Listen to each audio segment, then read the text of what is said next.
Hello, I am going to read an excerpt from the Gifts of Imperfection. This is by Brene Brown. The chapter is called Exploring the Power of Love, Belonging, and Being Enough. Love is the most important thing in our lives, a passion for which we would fight or die, and yet we're reluctant to linger over its names. Without a subtle vocabulary, we can't even talk or think about it directly. Diane Ackerman. Love and belonging are essential to the human experience. As I conducted my interviews, I realized that only one thing separated the men and women who felt a deep sense of love and belonging from the people who seemed to be struggling for it.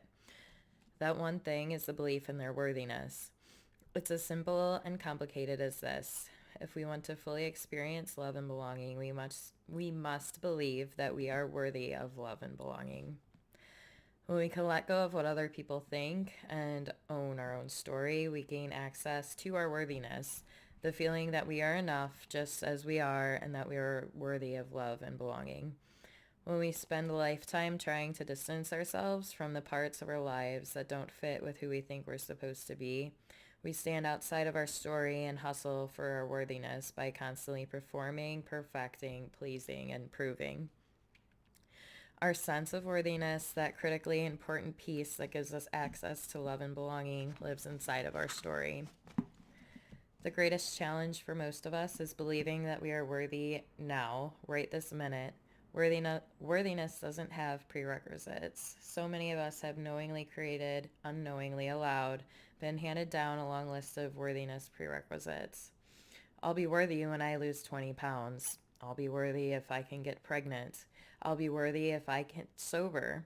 I'll be worthy if everyone thinks I'm a good parent. I'll be worthy when I can make a living selling my art. I'll be worthy if I can hold my marriage together. I'll be worthy when my parents finally approve. I'll be worthy if he calls back and asks me out.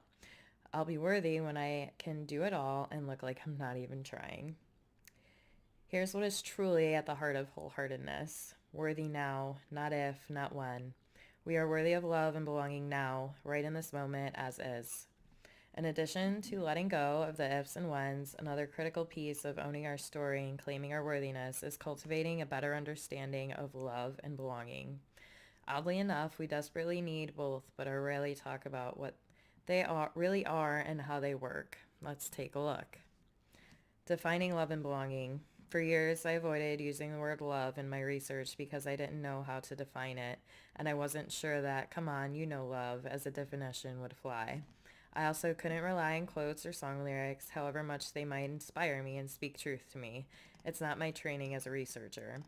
As much as we need and want love, we don't spend much time talking about what it means.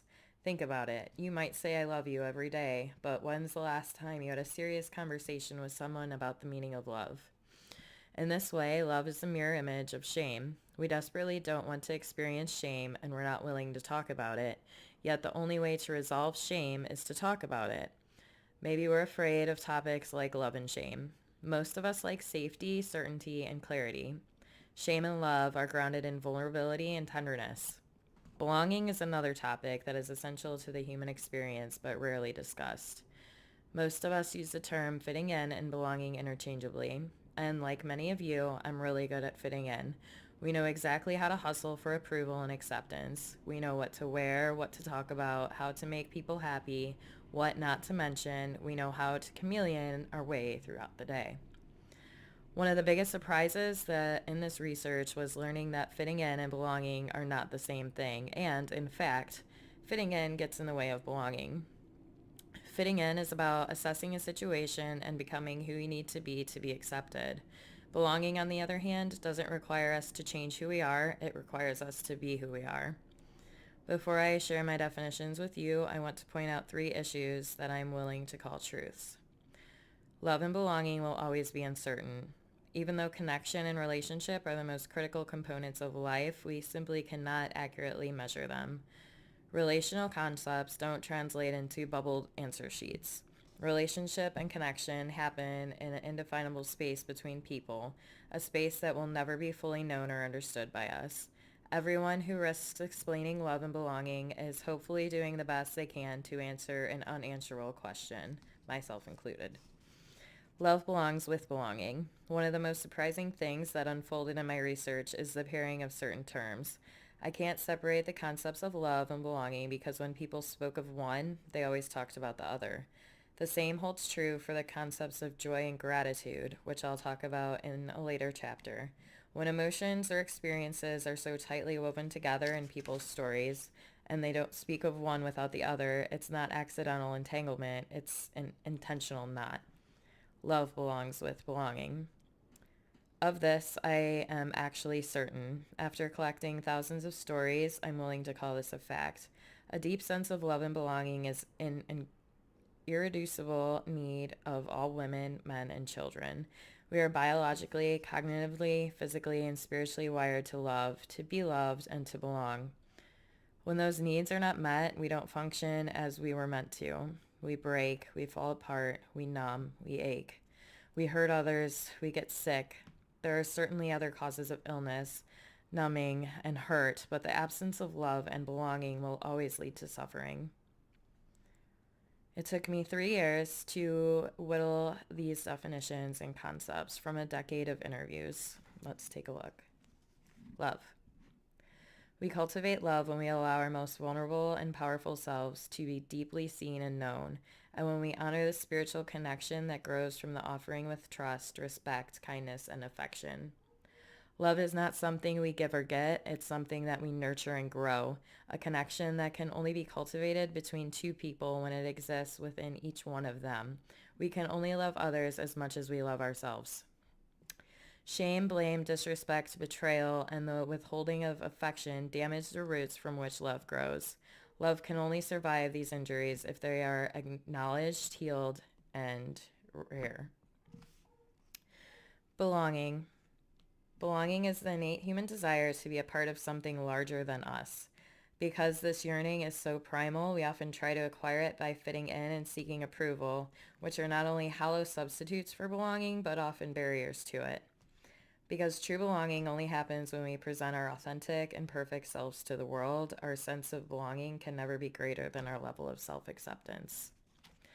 One reason that it takes me so long to develop these concepts is that I often don't want them to be true.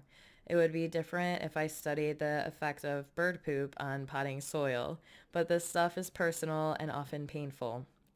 Sometimes as I turned to the data to craft definitions like the ones above, I would cry. I didn't want my level of self-love to limit how much I can love my children or my husband. Why? Because loving them and accepting their imperfections is much easier than turning that light of loving kindness on myself. If you look at the definition of love and think about what it means in the terms of self-love, it's very specific. Practicing self-love means learning how to trust ourselves, to treat ourselves with respect, and to be kind and affectionate towards ourselves.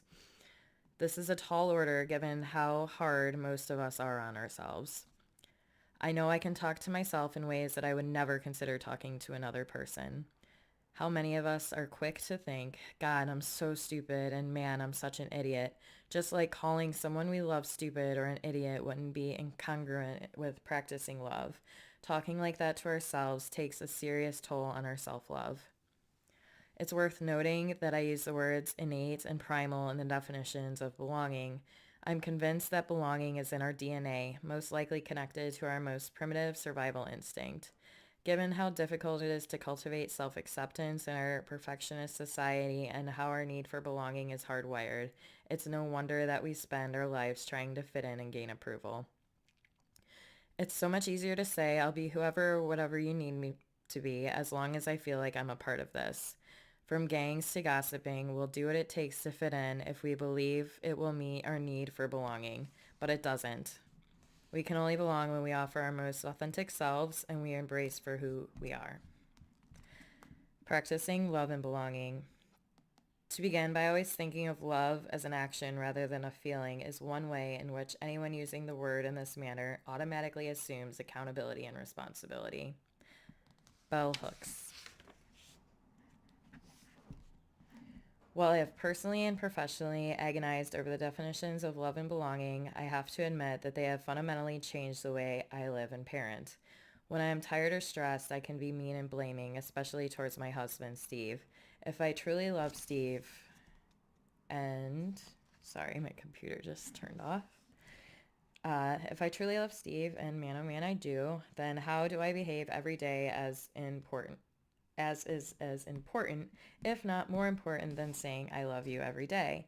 When we don't practice love with the people we claim to love, it takes a lot out of us. Incongruent living is exhausting. It's also pushed me to think about the important differences between professing love and practicing love. During a recent radio interview about the rash of celebrity infidelities, the host asked me, "Can you love someone and cheat on them or treat them poorly?"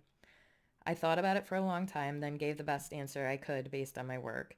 I don't know if you could love someone and betray them or be cruel to them, but I do know that when you betray someone or behave in an unkind way towards them, you are not practicing love. And for me, I don't just want someone who says they love me. I want someone who practices that love for me every day. In addition to helping me understand what love looks like between people, these definitions also force me to acknowledge that cultivating self-love and acceptance is not optional. They aren't endeavors that I can look into. They aren't endeavors that I can look into if and when I have some spare time. They are priorities. Can we love others more than we love ourselves?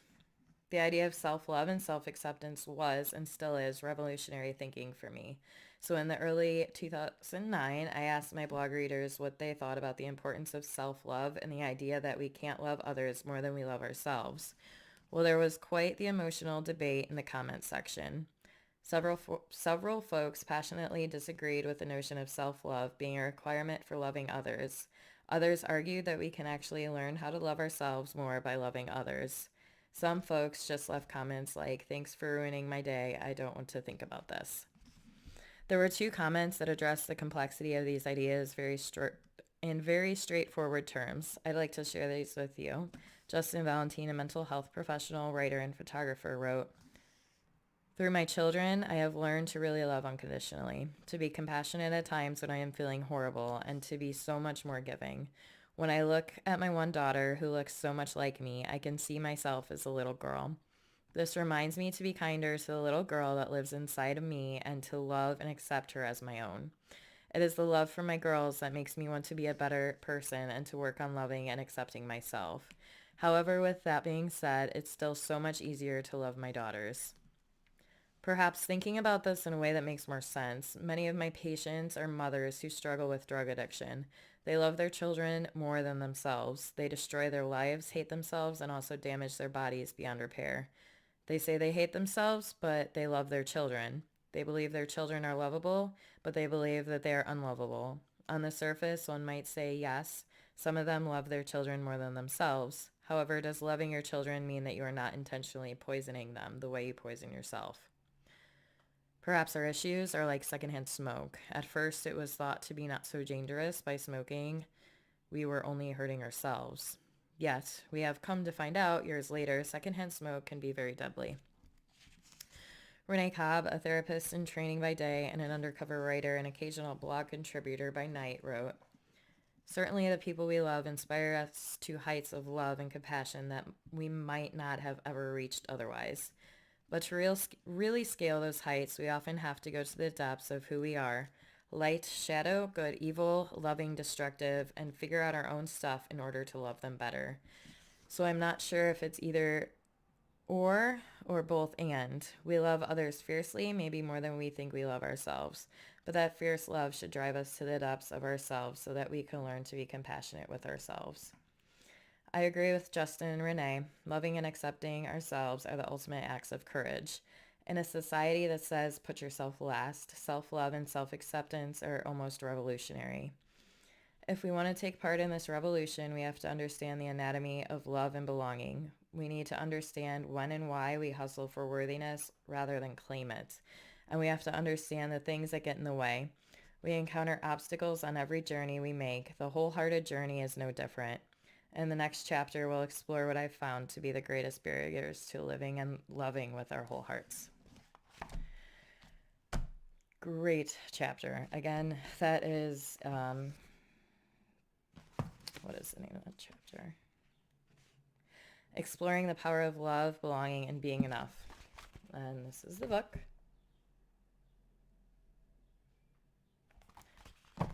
I myself have gone through that journey of discovering self-love. This last year has been a very, very intense awakening to finding out who I truly am and learning how to love all those bits and pieces of myself.